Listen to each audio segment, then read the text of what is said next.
All right, I want to thank everybody for coming here to the preview of the 2017 Joe Nuxhall Classic. This is the 9th edition of the event.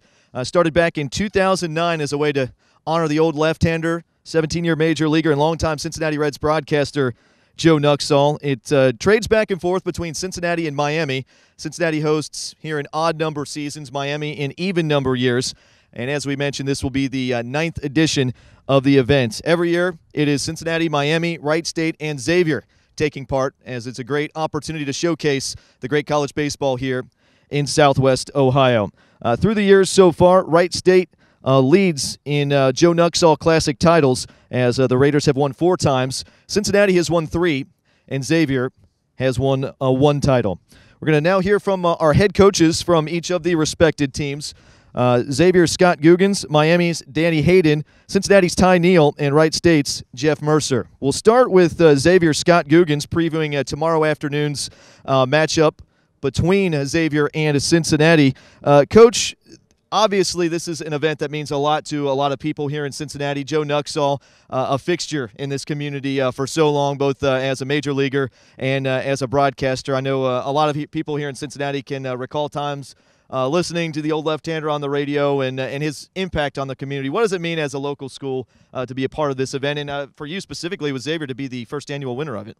It's an awesome way to continue Joe Nuxhall's legacy here in Cincinnati. Not only for older people like myself that remember him on the radio, but the local teams and people to understand what Joe Nuxhall meant not only to Cincinnati baseball, the Reds, but also the community with his son Kim doing what he does with the Miracle League. I think it's awesome to be a part of this festive. Thank you, Coach. We'll now move on to Miami head coach Danny Hayden. We know, obviously, Joe, not only a fixture here in Cincinnati, but being a Hamilton, Ohio native up in Butler County, same county as Miami University. Obviously, a lot of connection between Joe and the Red Hawks. We've got a lot of Red Hawk fans up there in Hamilton, and I know for your school, obviously, an honor to be hosting this tournament every year. What does it mean for the Red Hawks to be a part of this? It's obviously really neat. A lot of things Coach Guggens said are definitely true, I think, probably for all of us. One of the cool things for Miami in particular is Joe Nuxhall started broadcasting there. He did some basketball games up there to start his broadcasting career. And then I live in Hamilton, so every time I'm walking down the street and somebody, hey, you're a baseball coach in Miami, they got a Joe Nuxhall story for you. And I can tell you the legend continues with Joe Nuxhall. It's as strong as it's ever been.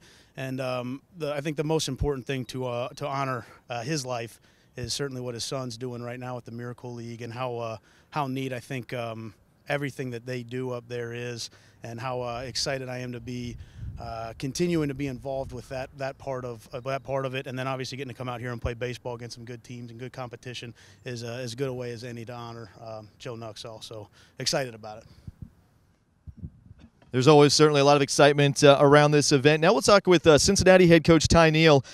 We know obviously with Joe Nuxhall being both a player and broadcaster for the Reds, the connection here in Cincinnati. But beyond that, though, a chance to honor him with getting all these local teams together, obviously a great showcase of baseball here in the area. How much does it mean for the Bearcats to be a part of it, not only as a competitor but as a host site as well? It's neat. It's a neat opportunity for all of us. These local schools, being from Southwest Ohio, with our connection with the Cincinnati Reds, the things that we're able to do with them being at the University of Cincinnati. And, I like to say here in Southwest Ohio, this is amateur baseball at the highest level. Division I baseball, it's the last level, the highest level of amateurism before professional baseball. So, it's just neat, just a special story for me of being, the opportunity to be the head coach here at the University of Cincinnati. But just with Joe Nuxhall, I had an opportunity to meet him back when I was pitching as a left-handed pitcher at Miami University, and he had nothing but time for me. And I think that's baseball, the baseball community in general. Of all of us guys here, we know each other. We've known each other for a long time. Baseball is a small fraternity of guys that share the same hours and same grind and trying to figure out way to do what we love, but also raise a family. And but just for Joe Nuxhall to have time for me, as at the time I was a nobody. I was just an amateur pitcher chasing the dream, and just the time that he had for me, I think speaks volumes of the person that he was. And I think we owe it to him to spend a little time here together today to honor him and his legacy of being in our first baseball city as well, the first baseball city here in Cincinnati. But it's neat to be a part of it. And we'll also introduce Wright State head coach Jeff Mercer. This is an event, obviously, that brings all these local teams together. These are teams that you guys are no strangers to each other, often facing off throughout the season. But what does it mean to be a part of this event and maybe have it mean a little bit more with the Joe Nuxhall name attached, to have a chance to get the tournament trophy as your team has been able to do the last few years? I certainly have a unique perspective on this, having been a player coming through and now assistant. Not being a head coach and obviously getting to honor Joe, but also getting to compete against guys that you're out seeing every day. Our players, they play together. They come up through middle school and high school together. A lot of these guys are friends and competitors, and going out and recruiting against these guys, it means a great deal. And, any time that you get to compete against your peers, especially him in his honor, but also personally, you want to go out and you want to be the best, and you want to try to come out and really prepare your team for a championship run. And this is an opportunity for us to come out and play in a tournament type setting and hopefully continue to have success. But a very humbling experience, and very excited to get to go and be a part of it with so many guys that you spend so much time with personally, but also our players knowing each other and the friendships and the rivalries a part of that as well. So it's something I look forward to as a player and as an assistant, and now my first time as a head coach. I'm very excited about it. We'll go back over here to Xavier and talk with head coach Scott Guggens. Your team coming off of an NCAA tournament appearance, obviously a lot of excitement around the program. This is an event that kind of comes halfway through the season thereabouts for a lot of these teams. What does an event like this, perhaps if you can win the championship in the Joe Nuxhall Classic, what can that do for your momentum for a stretch run in the season as you try to get into the NCAA tournament for the postseason? First of all, I'd say probably bragging rights. No, I think what it does is you play midweek games, and once you get into conference play, which we are right now, sometimes our guys look at midweek games as it's just it's another practice. It really doesn't mean that much. When you put it in a tournament type setting, again it's kind of that one and done type mentality, and you get a little bit more of a feel of what the tournament's going to be. I think it does do a lot for your confidence. It also does a lot for seeing how guys react in certain situations. So I do like the format. I also like that it's just not a midweek game. Hey, we're just not playing UC. It's just, hey, we're not playing Miami. There's something on it, and so I think it brings a lot to it. And now for Miami head coach Danny Hayden, kind of building on that with this coming halfway through the season as you're kind of just now hitting into the meat of conference play and what it can do for you momentum-wise. If you can win a Joe Nuxhall Classic, I'd imagine that really gives your team a lot of momentum heading forward. Yeah, I think for us in particular, we're struggling a little bit in conference right now, and we got to do some stuff to get right. And we're playing better baseball now than we were earlier in the season. And for us, this is an awesome opportunity to play really good baseball teams in a midweek setting with a little bit more on the line, like Coach Guggens was saying, a little bit more on the line than maybe a normal Tuesday or Wednesday game. We've got opponents that we know very well. Guys in both dugouts that know each other, played against each other. So I think it's an easy game to be tuned in for, locked in for, and for us. Miami in particular, it's important for us to play really good baseball so we can continue to win games, get hot, and hopefully get things right in our conference for sure. This championship can certainly be a great opportunity to build some momentum heading to the stretch run of the season. Now for Cincinnati head coach Ty Neal, your team has had some momentum as of late, taking 2 out of 3 against a top 25 opponent in South Florida. Big win over Ohio State last week as well. But when you're having 2 games during the middle of the week, obviously that can make for a big week. And if you can get off on the right foot here at the beginning, midweek, heading into the weekend. Yeah, we're all in the middle of it right now. all of us with the conference games coming up this weekend, but it's time to strap it on. We all like each other up here and everything, but don't think that none of these schools sitting up here. We're all gonna do everything we can to win. Starting tomorrow, but then for that game on Wednesday. But I think the big thing is the Wednesday game, having that second midweek game. You hope something's on the line, but it's opportunity. We all have some guys maybe that aren't quite getting the innings or the at-bats that they want right now, and we all know if we want to make postseason runs, we're maybe one or two guys shy of rolling right now. Towards a chance for us as a program and some of our guys within our program, maybe to help us win a championship here, a Tuesday and Wednesday Joe Nuxhall Classic Championship, get a little confidence and earn some more opportunities down the road. So I think it's neat to be the host. We don't need any extra pressure, but it's going to be great for us to be able to play in front of our home crowd, and we're going to put our best lineup forward both days and see what happens. Should be a great event here. 4 games over 2 days, the Joe Nuxhall Classic. Now, finally, for Wright State head coach Jeff Mercer, this is your first year at the helm of this program, but you've been a part of it for a while, both as an assistant and a player. A lot of success from the Raiders here as of late, coming off 2 NCAA tournament appearances, along with 4 of the last 5 Joe Nuxhall championships. Obviously, a lot of momentum for your team here over the last several years. Yeah, it's been a good couple of years. We've been successful. I look forward to this week, learning from more about our guys like we did the last few years. You look at a guy like John Brodner hitting 9-hole for us and was MVP of the Nuxhall tournament, and then went on to be hit 9-hole and was the MVP of our conference tournament and helped lead us back to a regional final appearance. But you look at guys like that, we've had the injury bug like everybody does, and an opportunity like this in a championship environment allows those guys to shine and allows your most competitive guys to step up. And you're going to need those guys. You go to 4 games in 5 days or 5 games in 4 days, whatever, how your tournament setup is. And, that last guy on the bench, between the last 2 guys, who is it and who can go for it, who can make that play? And an opportunity like this helps to separate those 2 guys. And, that's just something that I've seen that's really, bore fruit for us from this, setting in the last couple of years, and has really helped us down the road as who can be that guy late, who can be that guy that you may not go into it thinking your 9-hole guy is going to be the MVP, but daggone, he ends up winning the thing for us twice and kind of catapulted us forward. So I'm excited to see how those guys react, kind of like Coach Neal said, and seeing who's going to be the guy that steps up for you.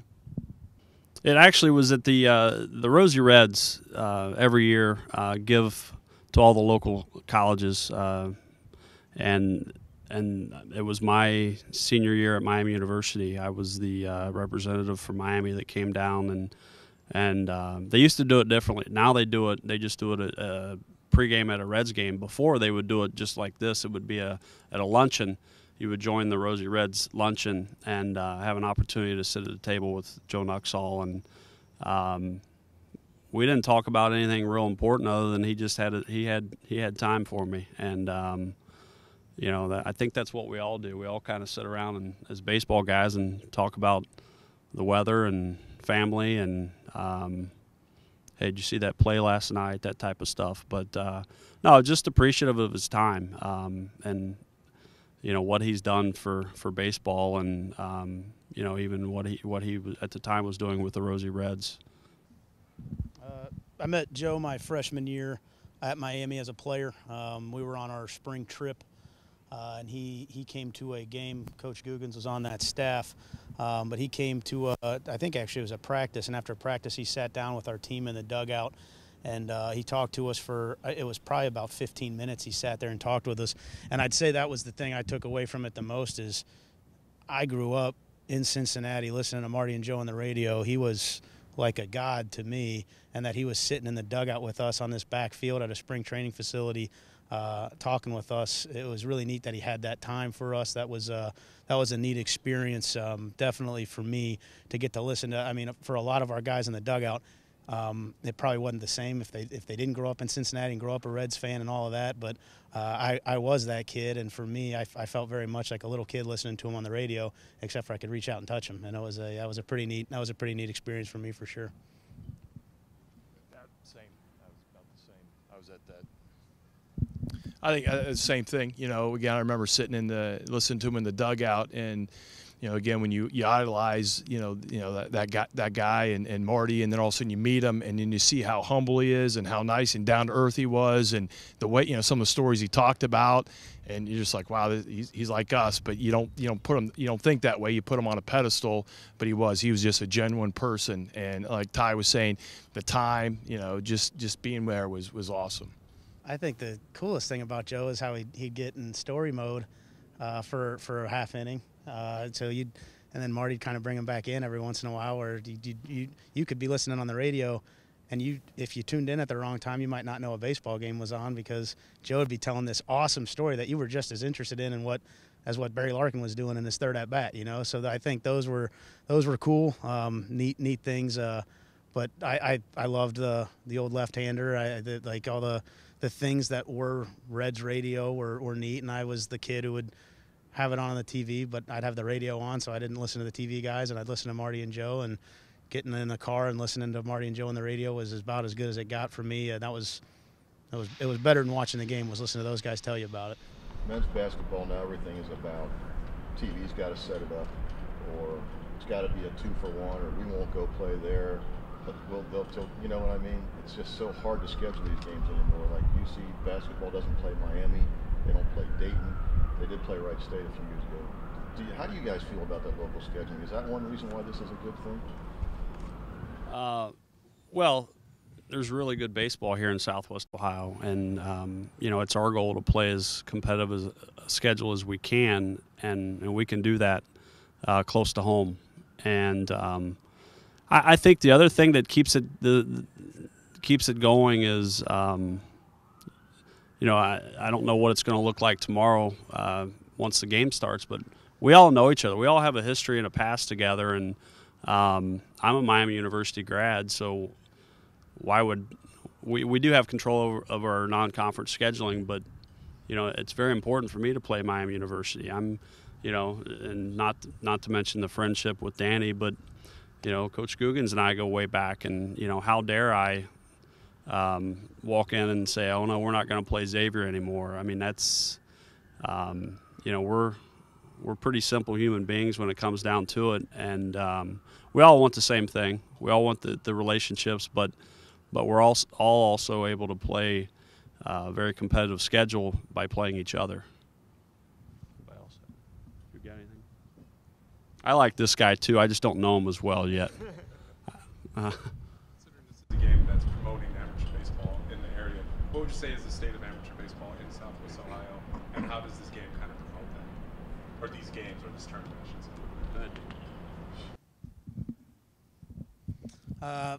I think baseball in Southwest Ohio is awful good right now. I think we all try to do as best we can to recruit the heck out of the area. There's a ton of really good baseball players, and I think there's a lot of really good coaching at the amateur level.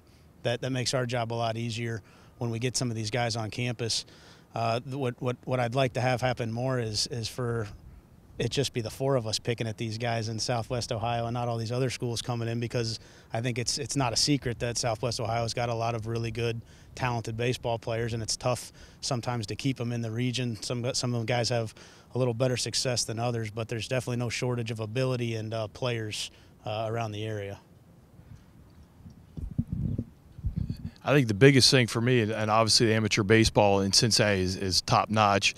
The thing for me is that, for them to come out and see how good we are. Not only Xavier, Miami, UC, Wright State, but I think sometimes when Ty was talking about, we're Division I and we play at a very high level, and sometimes kids, they think they have to go south or go west to play the best baseball, and I don't think that's the case. I think, again, that's why I think this is a great tournament to showcase really what we have, and so that there's an opportunity that, hey, if you want to play at a high level, you can go to UC, you can go to Xavier, you can go to Miami, you go to Wright State and play at the top level. I think that's the biggest thing for me, is that we are a good baseball collegiately too here in Cincinnati.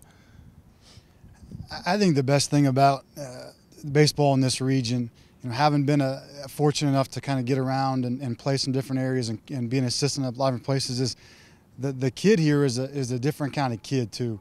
And so we've got guys that, they're still 2 and 3 sport guys. They're still playing football. They're still wrestling. A lot of our best players have been great at other sports, opportunities to play college and other sports. And so when you get that guy in and you have that competitiveness when he steps on campus, as opposed, you can go out and you can find somebody from somewhere else, and they just don't have the same edge that some of the kids here have. And so, you look at our roster, as I've taken over the recruiting and now as the head coach, it's predominantly Ohio kids, and that's by design.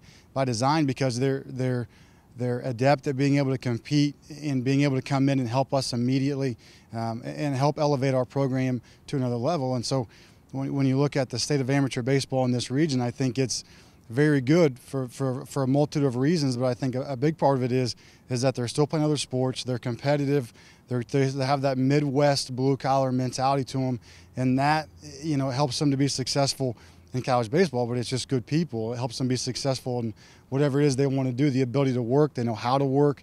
They know how to come every day and work hard and compete, and that makes us a successful person in general.